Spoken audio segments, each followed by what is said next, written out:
to our this week Thursday night live Q&A. My name is Tracy Matson. I'm a certified professional dog trainer and certified behavior consultant.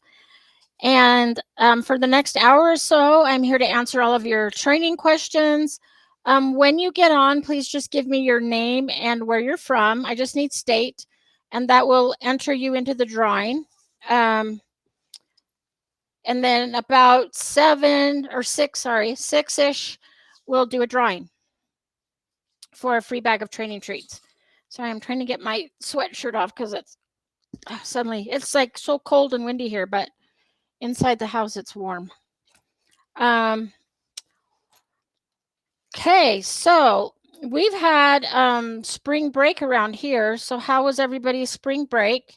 If you went on vacation with your dog or camping with your dog, let me know like how it went, the goods, the bads.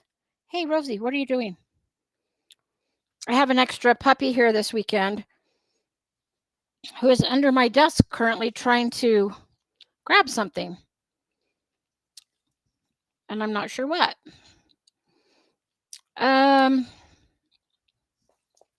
Okay, it looks like I have one platform that's not working, and I hope it's not the one that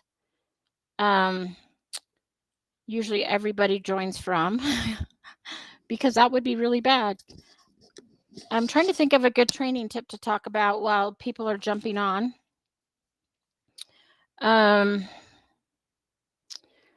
Let's see.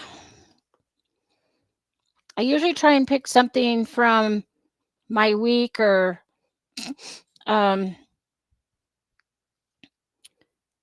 one of the like interesting cases I had that I can share some good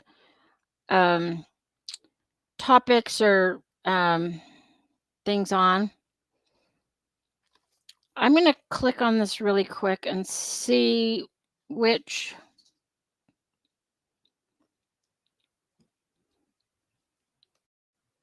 Let me try to reconnect this.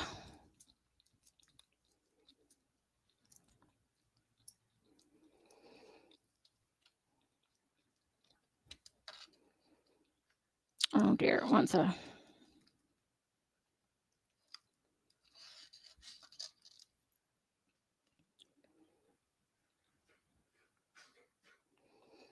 Okay, I'm going to.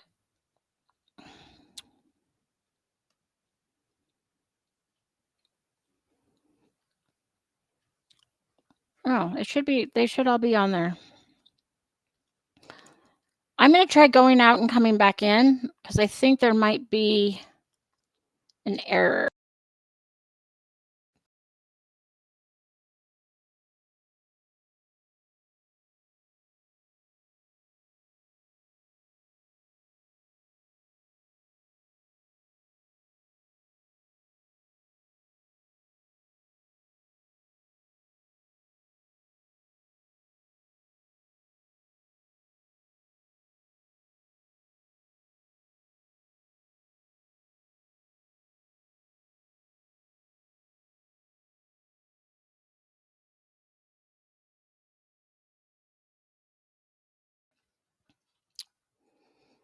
Okay, we're going to try this again and see if anybody jumps on.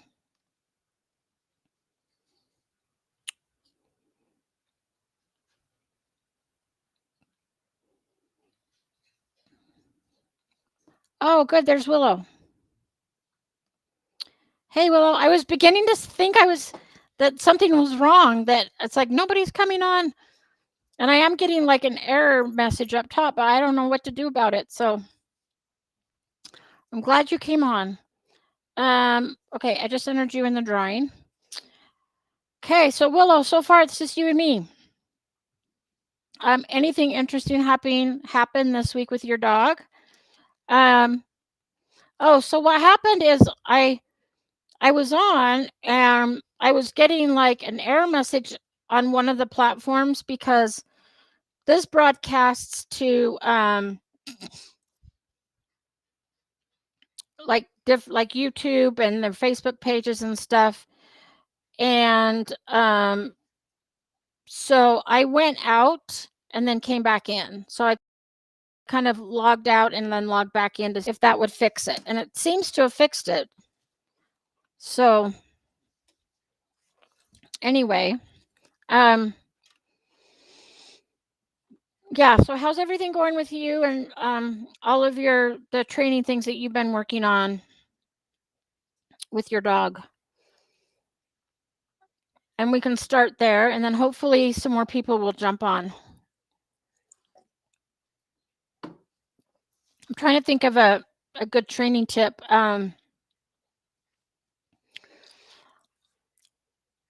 I kind of have one, and I don't want to like open up a whole can of worms, but I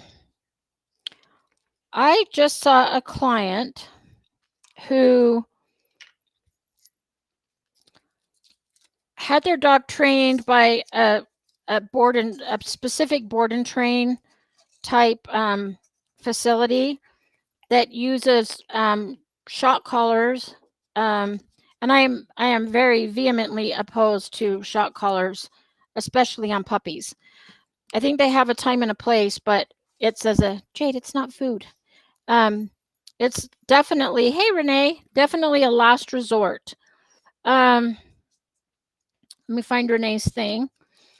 So anyway, Brian, I should have known you'd be right behind.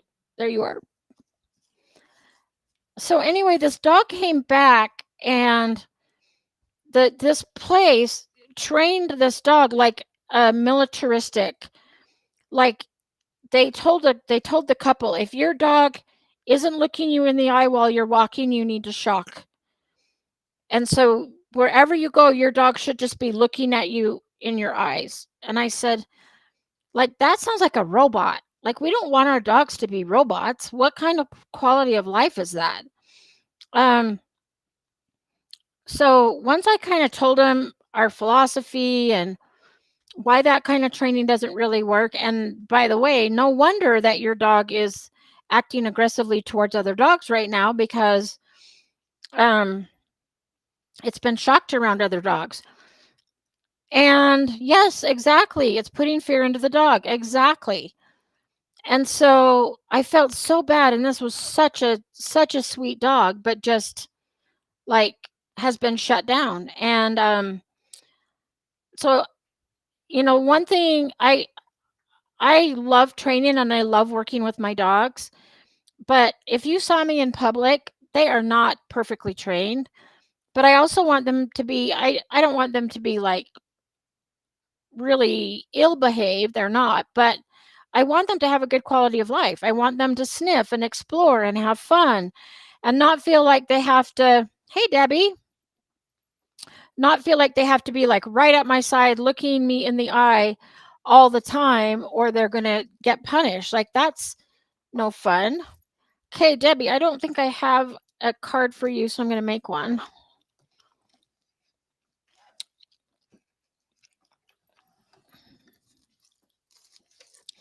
So I just have to tell you, I am loving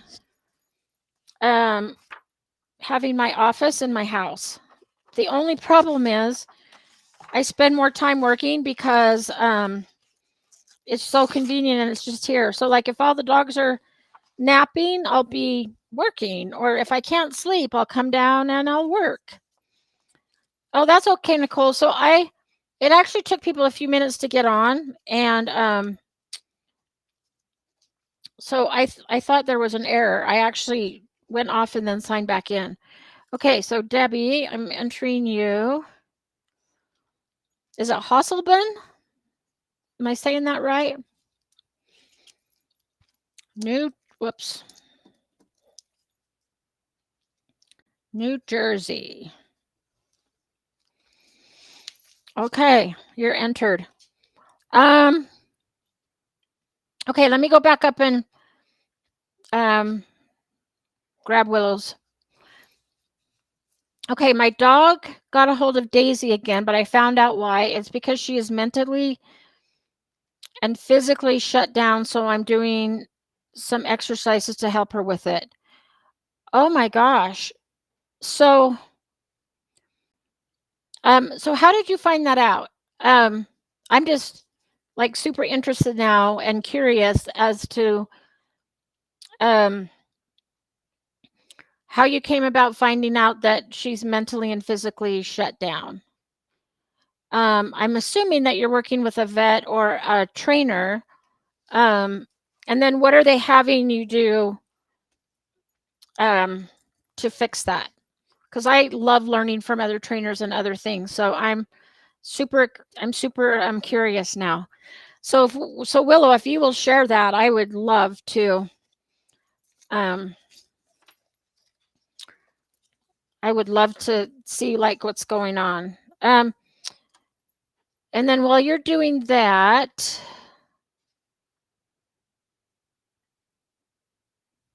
um, oh great! And Daisy is now your dog because your dad stopped helping.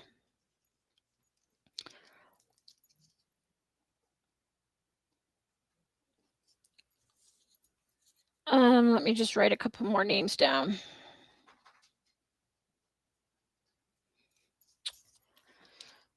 Okay.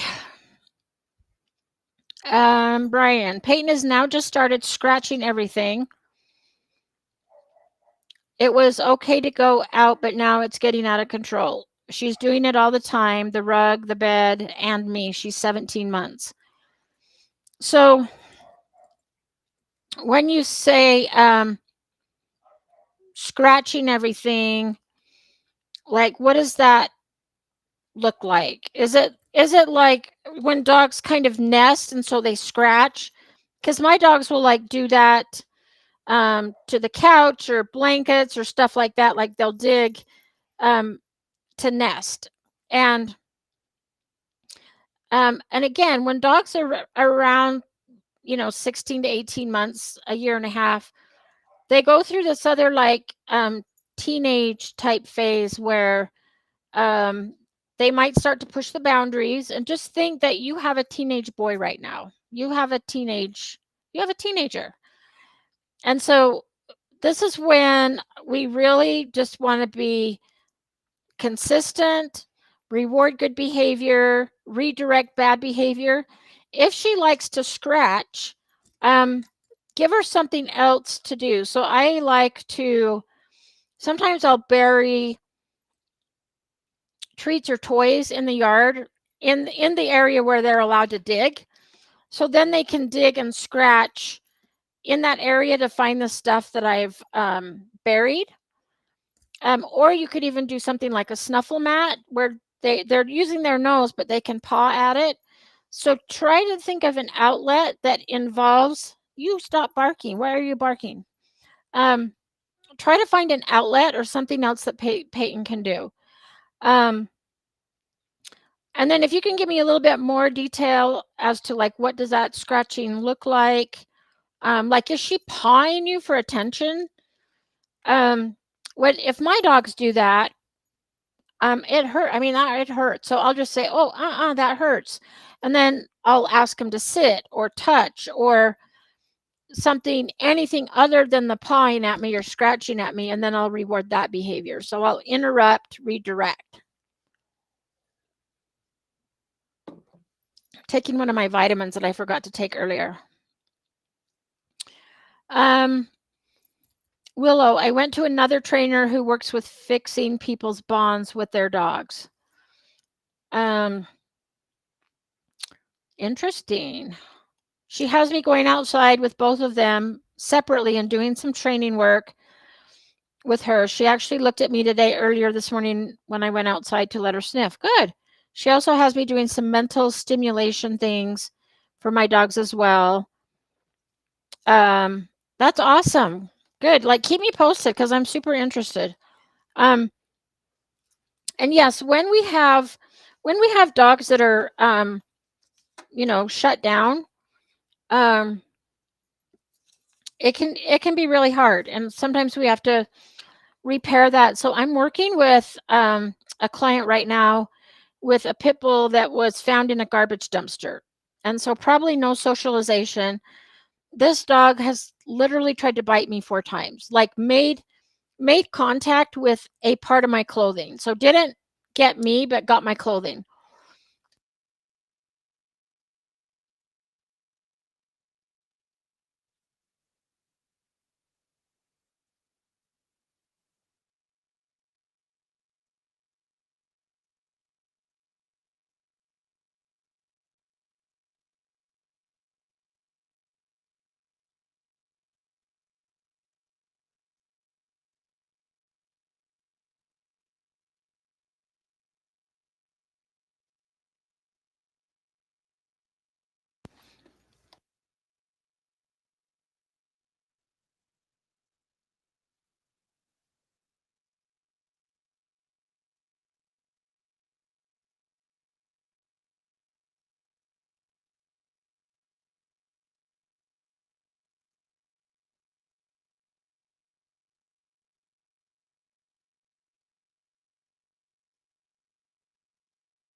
Let's try a different mic.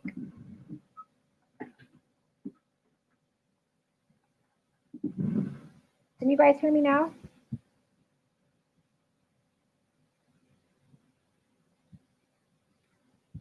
I'm scrolling down to see.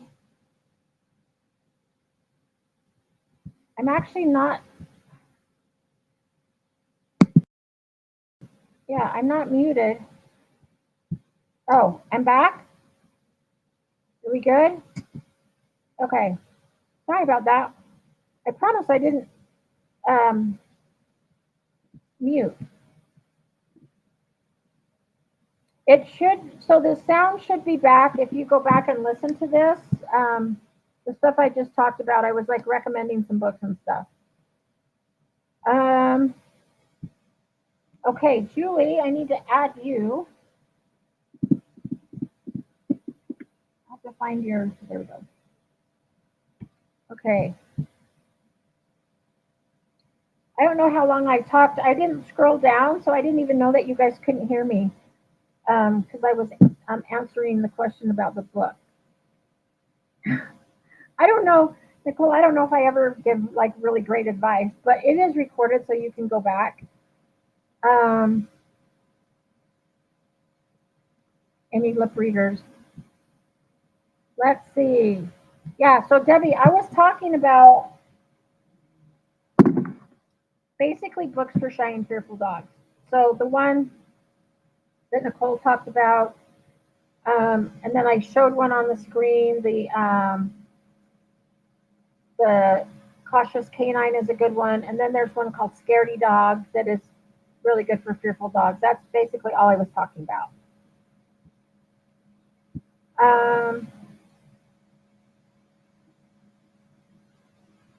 Okay. Oh, Debbie, I wasn't seeing your comments because they were still up on where the questions were, and I hadn't scrolled down yet to see.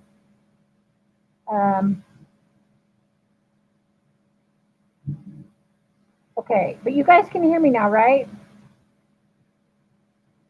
Let me put Matthew in.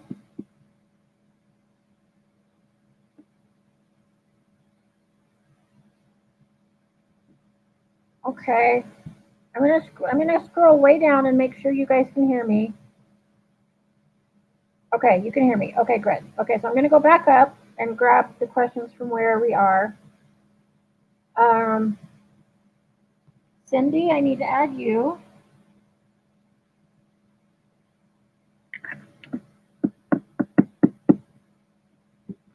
Cindy, you're on here all the time.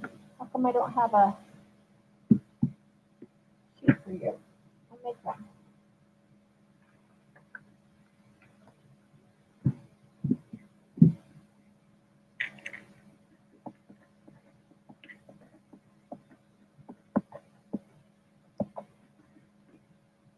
Okay, so I've got Cindy, Matthew.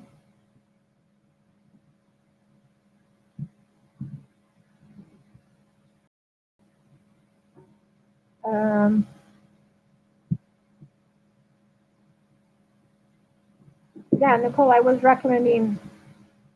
Oh yeah, that other book I was recommending for anybody that has a shy and fearful dogs. Okay. Now I'm just gonna. Okay, so first I want to make sure I get everybody in the drawing. So, Andrea, we have somebody new. Andrea Parkey from Florida. Welcome. We usually don't have. Sometimes we have malfunctions, not every week, but we just had one. So thank you for not leaving. Andrea, I'm just going to hurry and add you into the drawing.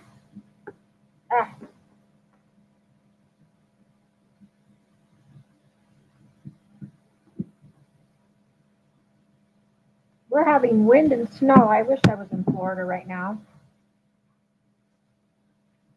Aaron from Chicago. Aaron, yep, I have you. I know, I was really getting into these books, let me tell you. And all while you were muted, you didn't even hear. I was talking about Patricia McConnell, who's a PhD that wrote The Cautious Canine, and she's got a lot of those little kind of pamphlet sized books that are really good. And she has a bunch of different ones. So she has one on separation anxiety. I've seen a couple of her conferences, and she's just phenomenal. So, Andrea, we have Maru, an 11-month-old Lab Shepherd mix. Nice. I used to have German Shepherds, and then I kind of switched over to pit bulls, and two of them are having a wrestle fest right now. Hey, be gentle, be gentle. They're playing with the puppy that's board and training at my house right now. Um, okay. What other questions do you have? I'm gonna go back up, scroll back up, and make sure that. Oh, Brian, did you hear the stuff about the scratch board and the like giving her something else to dig or paw at? If not, let me know and I will repeat that.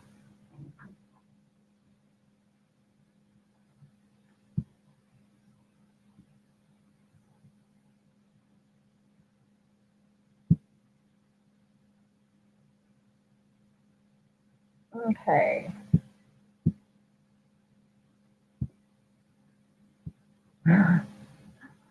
Nicole, I'm glad I could be entertaining. Yeah, I'm sure it was funny watching me talk without sound.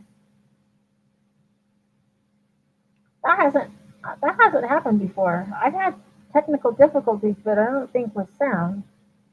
I don't know what happened. Okay. Um, okay. Well, now that we got it fixed, what other questions do you guys have? If we don't have, we can do a drawing and be done early. I don't know about you guys, but by the time Thursday comes, my brain starts to fry. It's like, okay, my week is winding down, although I do work Fridays and Saturdays. But by Thursday, I'm starting to get to that tired, exhausted point, and then um, I get one day off, and then it starts all over again. So, plus I've had a puppy here for over a week, and so we have not been getting very great sleep at night. So that's another issue. Willow. Oh, great question. This is one of my favorite things to talk about. So enrichment is big, huge in our house. So one of my favorites is a snuffle mat. Another one would be like a treat dispensing toy like this. This one, there's a Kong wobbler, which is the big red one. That one's in my car. This is the same kind of thing where you put treats in here and you close this part of the way, or just you just want it big enough for um,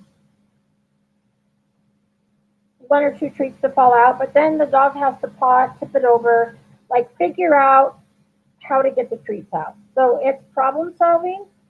So that's a good one. Let's see, what else do I have? Um, oh, let me go grab something really quick and I'll show you the best enrichment thing. Hold on.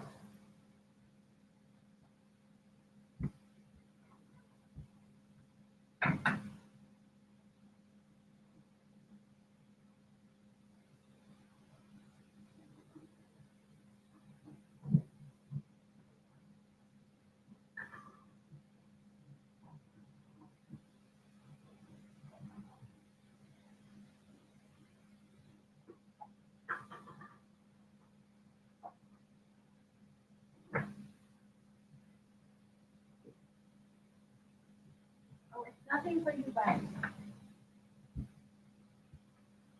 So this is something easy, quick, and cheap. Okay, so I save all my boxes like this size, like not the huge ones, but just something like this size. You can also save like paper towel rolls after the part that you're just going to recycle. And then I use a lot of Young Living products, and so the oils come in these tubes so that they don't break, and I save all of these. But you can do the same thing with paper towel rolls. So what I do is I will take some peanut butter and just spread it on the inside, like on the bottom, on the side. Doesn't have to be a lot. I'll throw in some kibble or treats, and then I do that weird fold, like this kind of fold to close it up. And then if you have this much of an opening, you really don't need to poke holes in it. Um, but you can either do it like this, or you can take a knife or fork and just poke some holes, and then let the dog tear it apart. So they get to like bite, shred, get the stuff inside, and it takes less than 5 seconds to clean it up. Um, and so this is really good cheap enrichment. You're going to recycle this anyway. Um, and the same with this. Like I'll get a knife and just like spread the peanut butter in here. You can tape it in close or you can bend it. Um, the paper towel rolls they're not as sturdy as these, so they're easier to bend. But I'll throw some kibble and treats in here, and then bend this side or tape it and give it to the dog. And then, since dogs have this, I don't know why, but dogs love wood. They like to chew on wood. Willie used to chew on my books. Um, they like bark, um, everything. So this is like kind of their wood, because it's made of paper. They kind of get it out. So my foster dog was chewing on everything. And so I started making these for him, and he stopped chewing on furniture because he was, or my books, because he was getting um, his outlet this way. I have two dogs sitting here right now staring at me because they think they're going to get an enrichment toy. I didn't really put anything in them. And then since the air can get out, or you could still poke a few holes anyway, just so that when they move it around, a treat will drop out or something. But then they get to tear it up, and then you're just going to recycle it. Um, but it gives them something to do. It's an outlet for them. Anytime a dog has any kind of behavior issues, I make sure I'm doing a lot of enrichment. Um, and the other one that I'll do, like sometimes if the weather's nice, I'll instead of using a snuffle mat, I will just take the treats and throw them in the grass and say go hunt and let them go out and sniff for food. Um, what else do I do? Those are my ones. Um, anything problem solving. Oh, I know another one. I don't have the right bottle here to show you. So you know the water bottles that you recycle? Get the really cheap ones, the ones that make that crinkly sound. Um, throw in some kibble and treats, put the lid on, and again, then poke holes. And the dogs like to bite on that crinkle sound, but then they can move it around, roll it. It's kind of the same concept as this, only it's really cheap, and then you can just throw the bottle away. Um, but they can chew it, roll it, figure out how to get the treats out. And Willow, if Gertie's not a fan, it could be, yes, it could be too big of a box, but it could also be that what's inside isn't reinforcing enough. So if you're, let's say you're just putting in milk bones, and Gertie might be like, yeah, it's just milk bones, it's not worth the trouble. But if you put in like hot dogs or pieces of chicken, um, yes, Andrea, yeah, take off the ring first. Yes, good point. Um, You want to have something inside that smells really good to make them want to like tear it apart and find out what's inside.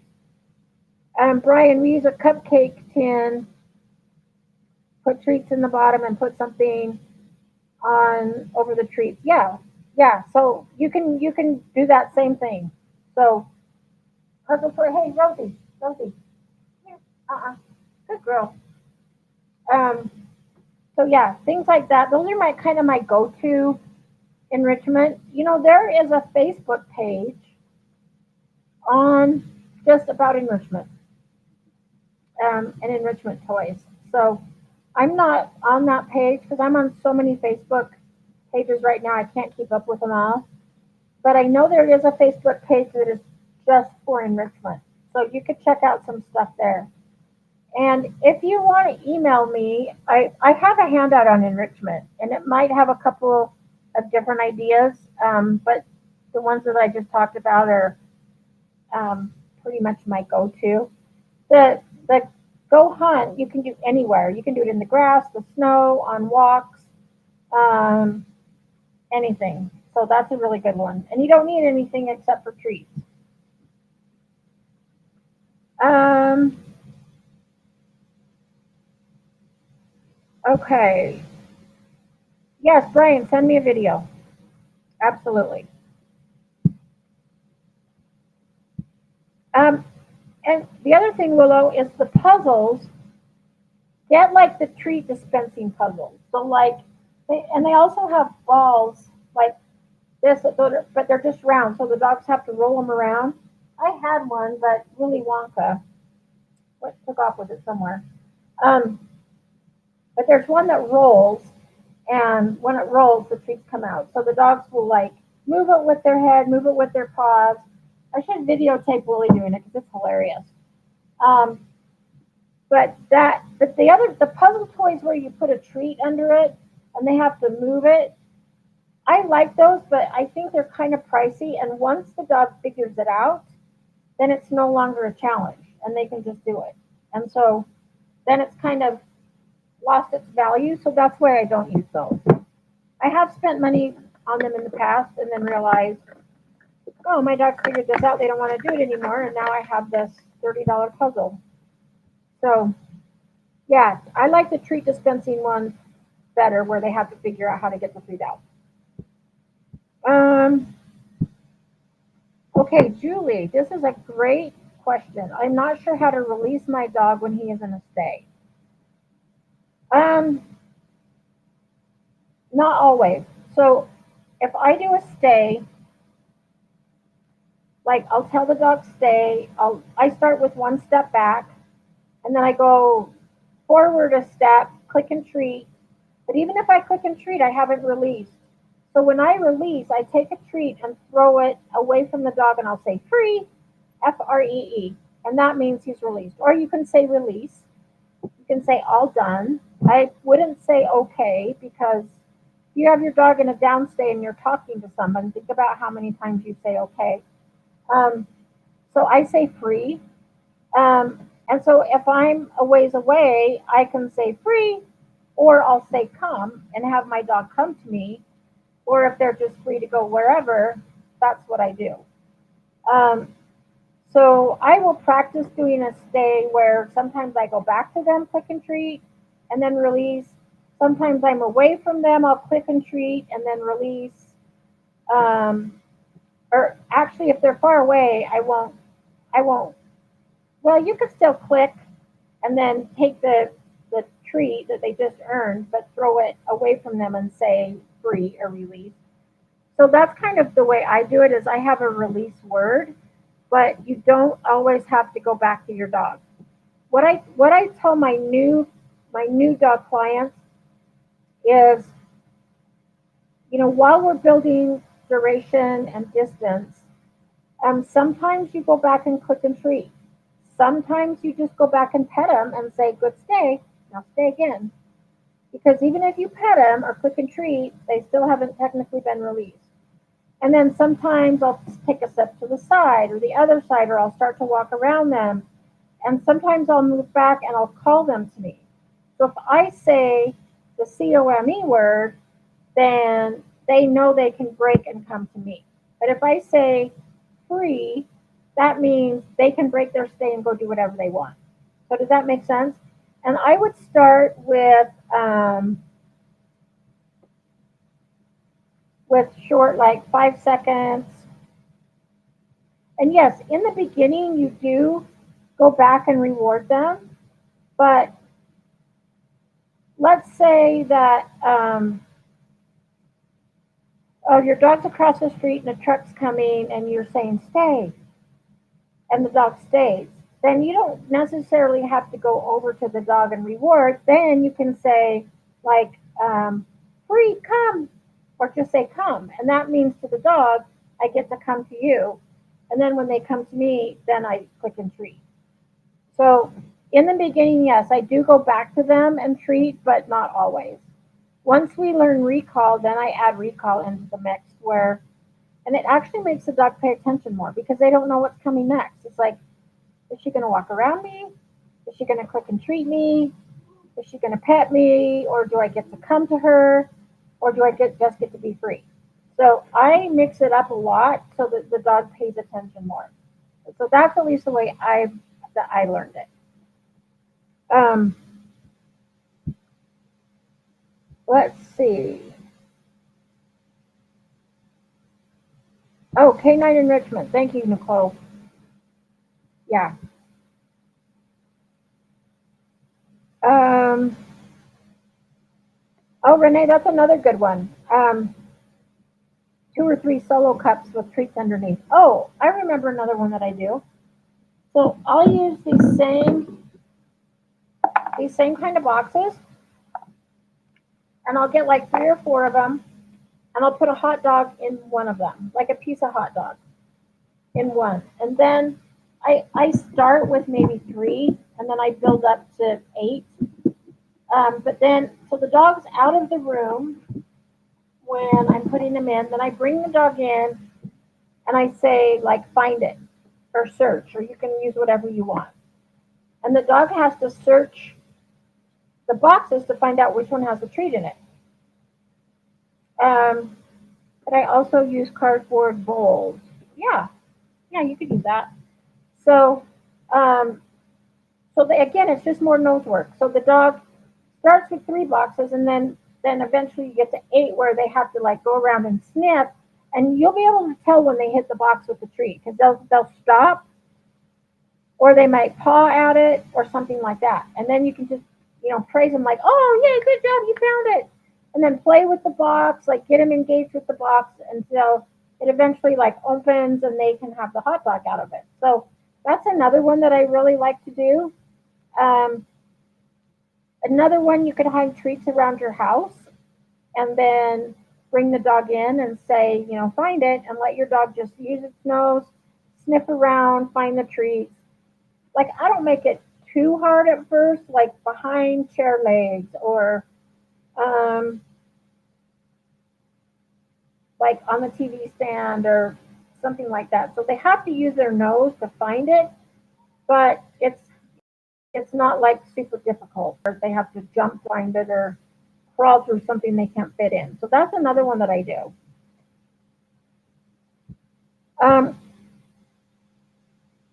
yeah. So Julie, the reason I don't use okay is for that reason because so I had a client once and we were training a search and rescue dog for him, and the dog was supposed to help him stand up. He'd been in a really serious motorcycle accident, um, and so he needed a mobility dog, and he had a hard time getting up from a chair. So we were teaching his dog how to pull him up. And so, I would say, tell me when you're ready. And he would say, okay. And then the dog would like break and go do something else. And finally, after like 15 minutes of struggling, I said, what's your release word? And he says, okay. And I said, that's why as soon as you say like, okay, I'm ready. Okay. He's like, oh, I'm free. I can go do what I want. So that's the only reason I don't like that as a release word is because we use it too much anyway. And yeah, you can use anything you want. Like be creative in what you use for your toys. Um, so Willow, Gertie is starting to show some signs of resource guarding. Um, so what is she guarding? Is she guarding food, beds, people? So Jade is a resource guarder. So a lot of what I do is just management. So you'll notice that when I'm home and all the dogs are around, I don't let Jade pick out of the thing because if the other dogs run up and Jade thinks that they're going to take what's hers, she will like snap at them. And when I feed, Jade does a downstay on her mat while I feed the other three first so they can get a head start, and then I feed Jade last in the snuffle mat.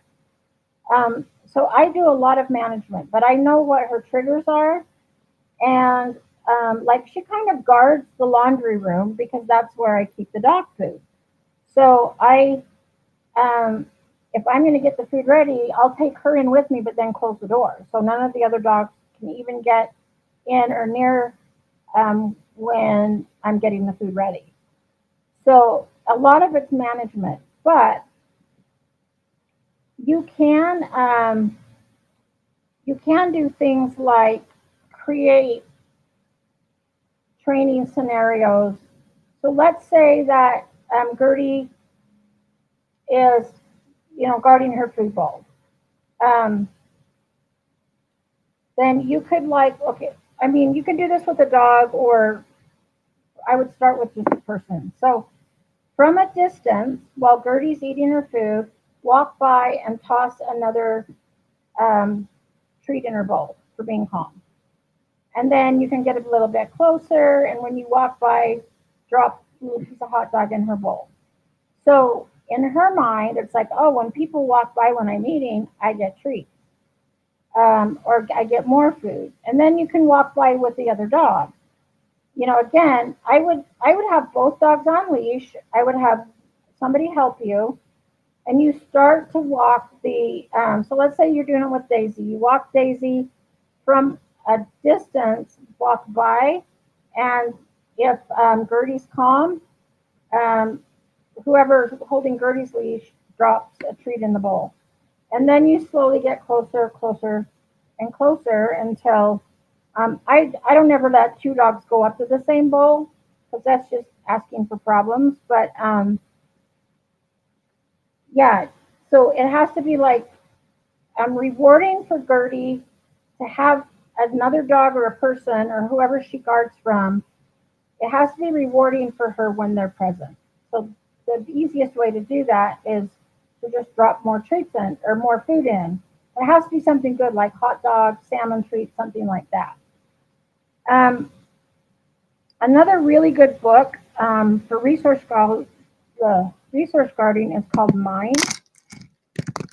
And I can't remember who the author is, but it's a pink book, and you can get it from Amazon. But that's a really good book on resource guarding as well. But you can also just do the that I just kind of talked about. Um, yes, and dogs can. Okay, so I'll explain what I do with Jade because Jade even resource guards the bed. So if the other dogs come up and want to get up, but Jade's on the bed, they won't because they know that she'll snap at them. So I will ask her to get down. I'll just say, hey, come on, let's go. And I'll make her hand target. And then I let the other two dogs up first, and then she gets up last. And then everything's great. Um, if she's on the bed, and it also depends on where she's laying on the bed. Like if the dogs have to jump up and get too close to her, she might snap at them. But if she's like right next to me, I'll just say like, "Come on, hop up." And then when the dog jumps up and Jade is calm, then I reinforce her. And usually if we're in bed, I don't have treats with me, so I just say, "Oh, good girl, good job, Jade. Thank you for sharing." And just my tone of voice and petting her and making a big deal about it It's like when you don't resource guard the bed, really good things happen. Um, and if I think she is going to resource guard the bed, then I ask her to get down, let the others up, and then she gets on last. So I kind of do stuff like that as well. Okay, let's do a drawing. Um, let me know if I skipped over any of your questions. I've gone through it a few times, and I just really want to make sure that I didn't skip anything.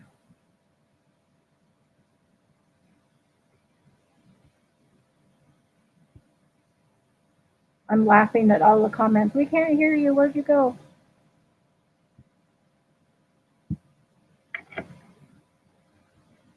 Okay, I think I got everybody's. If you look on our Instagram page, we actually have a video of,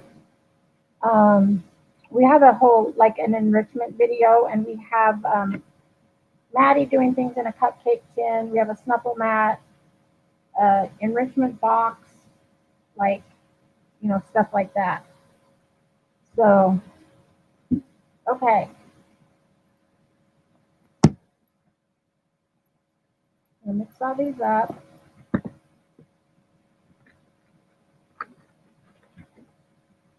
Tonight's winner, Debbie Hasselben from New Jersey. So congratulations, Debbie. Um, hey, Debbie, this is what you're going to do. Is you're going to email hello@pupford.com. I'm also going to email them and let them know that you're the winner. And you're going to tell them what kind of training treats you want. So this is, if you haven't seen them, this is what they look like. They have salmon, rabbit, beef, chicken, and sweet potato. So my two go-tos are usually salmon and rabbit. Like I work with dogs that have allergies, skin or food allergies, so we don't do a lot of chicken, but the beef liver is really good too. So they will send you a free bag of training treats. So congrats, and let me tell you, I think next week we're back to Wednesday at 6. Let me just check. Oh, 7. Okay, so next week is Wednesday at 7, which will kind of be good because my brother's in town, so I'm sure I'll be doing something with him all day. So 7 will work perfect. Oh, Renee, my dog loves the yak chews. Oh, they go crazy over those yak chews. So yeah, those are really good. And my dogs like the turbo tendons, but they eat them really quick. So, but the yak chews are awesome. Okay, so thank you guys for coming. Thanks for putting up with the sound. I don't know what happened, but thanks for staying on, and see everybody next week, and have a great weekend and a great week.